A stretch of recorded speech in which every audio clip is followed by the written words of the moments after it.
C'est pas nous qui avons créé le Bondi Blog, c'est un journaliste suisse qui s'appelle Serge Michel, qui en 2005, quand il a vu qu'il y avait des émeutes dans les banlieues en France, s'est dit qu'il devait raconter cette histoire autrement. Et au lieu de la raconter de loin, au lieu de la raconter en venant une seule journée ou 2 journées en banlieue, il a dit qu'il faudrait s'installer dedans, dans la banlieue, et raconter ces émeutes de l'intérieur, par les gens qui sont là, par les gens qui habitent, etc. Et il a créé ce blog qui est resté, et voilà, maintenant ça fait 10 ans que le Bondi Blog existe. Et maintenant, il y a entre 20 et 30 personnes qui travaillent au Bondi Blog, qui racontent en fait un quotidien.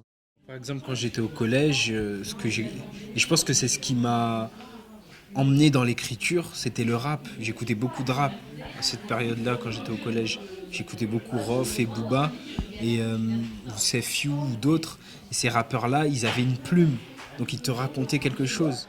Avec Badrou, on est inspiré par l'actualité politique. Politique, aujourd'hui, une sorte de spectacle comme ça qu'on voit au journal, télé, etc.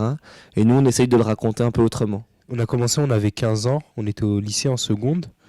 Et en se rencontrant, Mehdi et moi, on s'est rendu compte qu'on avait des points en commun, des passions communes. Et ces passions communes, c'était l'actualité, la politique, le journalisme. Et on avait entendu parler d'une ouverture de la part du Bondi Blog, parce que le Bondi Blog organisait des masterclass, des séances avec des journalistes professionnels qui venaient à Bondy pour raconter leur métier. On y est allé ensemble, on a assisté à ces masterclass et on s'est proposé pour écrire au Bondi Blog. Mais comme quelque part on était impressionné par l'idée d'écrire, on leur a dit qu'on voulait écrire à deux. Ouais, ce qui est signifiant par rapport à tout ça, c'est que l'école, en fait, elle t'apprend pas la liberté. Elle t'apprend les règles, elle t'apprend des règles qu'il faut remplir, elle t'apprend le devoir, quoi. L'école, c'est les devoirs, ce n'est que le devoir.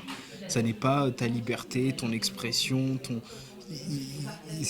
ça n'est pas ton élan.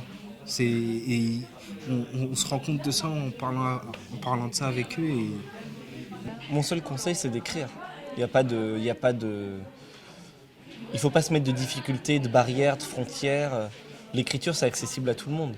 C'est ça, c'est la force de l'écriture, c'est qu'il n'y a pas besoin de technique. On peut écrire, et puis peu à peu, ça devient de plus en plus beau, quoi. c'est pas vrai. Faut pas se dire qu'on écrit mal. Si tu n'écris pas, tu écris mal. Mais si tu écris, tu écris. Donc, vas-y.